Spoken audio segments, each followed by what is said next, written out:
জীবনের প্রকৃত মানুষ হওয়াই পড়ুয়াদের মূল লক্ষ্য হওয়া উচিত, মন্তব্য সাংসদ শতাব্দী রায়ের। রবিবার টাকি সরকারি বয়েজ স্কুলের প্রাক্তনীদের পুনর্মিলন উপলক্ষে হাজির ছিলেন তিনি।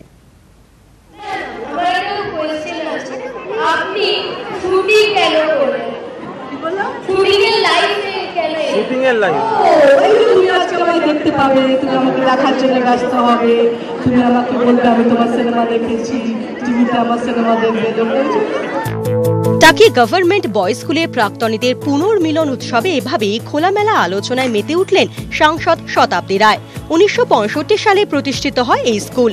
বেশ কয়েক বছরের মতো এবারও অনুষ্ঠিত হয় প্রাক্তনীদের পুনর্মিলন। সেখানে অন্য মেজাজে শতাব্দী, ইঁদুর দৌড়ে নয় বরং ভালো মানুষ হওয়ার পরামর্শই সাংসদের। যখন বলে যে বাবার যখন জুতো ছেলের সাইজ হয়ে যায় তখন বন্ধু হয়ে যায়, সেরকম একটা ছেলে যখন স্টুডেন্ট যখন বড় হয়ে যাচ্ছে তখন স্যারের নিশ্চয়ই বন্ধু হতে পারে, কিন্তু তার মানে এই না তার প্রতি অসভ্য আচরণ করতে পারি বা আমার ডিমান্ডটাকে আমি অসভ্যতার লেভেলে নিয়ে যেতে পারি। শুধু পড়ুয়াদের নয়, বাস্তব জীবনে সন্তান মানুষের টোটকাও অভিভাবকদের দিলেন বীরভূমের সাংসদ।